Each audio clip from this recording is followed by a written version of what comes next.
Hi friends, చూస్తున్నారండి ఇంట్లోనే first time try చేశాను నేను హోమ్ మేడ్ పిజ్జా. చాలా బాగా వచ్చిందండి. మీరు కూడా తప్పకుండా ట్రై చేయండి. ఫస్ట్ 1.5 కప్ గోధుమ పిండి తీసుకోవాలి. హాఫ్ స్పూన్ ఈస్ట్ తీసుకోవాలండి. ఈస్ట్ అనేది సూపర్ మార్కెట్లో దొరుకుతుంది. మీకు ప్యాకెట్ కూడా చూపిస్తున్నాను. ఎవరికైనా తెలియకపోతే కనుక ఈస్ట్ అంటే ఇస్తారు సూపర్ మార్కెట్లో. సాల్ట్, 1 స్పూన్ బటర్ వేసుకున్నాను. 1 స్పూన్ షుగర్ వేసుకున్నానండి. వేసుకొని బటర్ అనేది పిండిలో బాగా కరిగేలాగా కలుపుకోవాలి. కలుపుకొని మనం పాలు వేసైనా కలుపుకోవచ్చు, పిండిని వాటర్ వేసైనా కలుపుకోవచ్చు. నేనైతే వాటర్ వేసే కలుపుతున్నానండి. వాటర్ వేసుకుంటూ కొంచెం వాటర్ వేసుకుంటూ కలుపుకోవాలండి. చపాతీ పిండి మనం ఎలాగైతే కలుపుతామో అలాగే కలుపుకోవాలి. కానీ చపాతీ పిండి గట్టిగా ఉండకూడదు. పిండి కొంచెం లూజ్గా ఉండాలి. మన చేతికి కొంచెం స్టిక్కీగా అంటుకోవాలండి. అలా అంటుకుంటే పిండి అనేది లూజ్గా ఉండాలన్నమాట. ఆ తర్వాత మూత పెట్టి 1 అవర్ రెస్ట్ ఇవ్వాలండి. పిండి అనేది డబుల్ అవ్వాలి. పిండి అనేది మొత్తం బబుల్స్గా వస్తుందండి. లోపల చూపిస్తాను చూడండి. ఇలా ఎయిర్ బబుల్స్ రావాలన్నమాట. అలాగైతే మనకి మంచి ఈస్ట్ తీసుకున్నట్టు. మనం ఇలా పిండి కానీ పొంగపోతే కనుక ఈస్ట్ మంచిది కాదు. చికెన్ ఫ్రై చేసుకోవాలండి. చికెన్ పిజ్జా చేస్తున్నాం కాబట్టి చికెన్ ఫ్రై చేసుకొని నేను చీజ్ కూడా తురిమి పెట్టుకున్నాను అనమాట. చూసారా, పిండి అనేది ఇలా బబుల్స్గా ఉండాలి.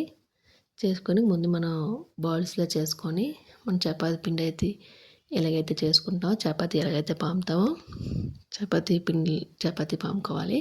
పైన పొడి పిండి జల్లుకుంటూ ఇలా దలసగా ఉండాలండి. పిండి అనేది మనం బేస్ అనేది పలుచగా ఉండకూడదు, దలసరిగా ఉండాలి. చపాతీలాగా పలుచగా పాముకోకూడదు. మనం ఎప్పుడూ కొంచెం దలసరిగానే పాముకోవాలి. ఓవెన్ లేకుండా చేస్తున్నాను. ఎలా వస్తుందో చూద్దాము. కానీ చాలా బాగా వచ్చిందండి. నేను టేస్ట్ చేశాను కదా. తర్వాత ఒక ప్లేట్ అంతా బటర్ ప్లేట్ మొత్తం స్ప్రెడ్ చేయాలి. స్ప్రెడ్ చేసి అలాగైతే ప్లేట్కి అంటుకోదన్నమాట మన పిజ్జా బేస్. దానిపైన పొడిపిండి జల్లుకోవాలండి. గోధుమ పిండి జల్లుకొని మన పిజ్జా ఉంది కదా, దీన్ని చపాతీ పిండిని ప్లేట్లో వేసుకొని స్పోర్క్స్ తోటి హోల్స్ పెట్టుకోవాలండి.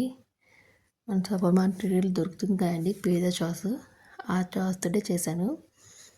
పిజ్జా సాస్ వేసుకొని తర్వాత రెడ్ చిల్లీ సాస్ కూడా వేసాను. నేను వేసి ఆరిగానో వేసాను, చిల్లీ ఫ్లేక్స్ వేసాను.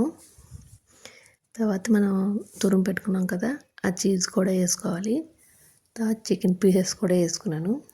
దాని మళ్ళీ చీజ్ వేసుకున్నానండి. నేను కింద సాల్ట్ కూడా వేయలేదు.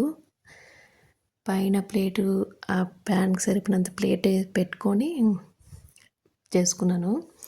చాలా బాగా వచ్చిందండి పిజ్జా మాత్రం. ఇంట్లోనే మనం అలా ట్రై చేయొచ్చని ట్రై చేస్తే కానీ నాకు తెలియలేదు.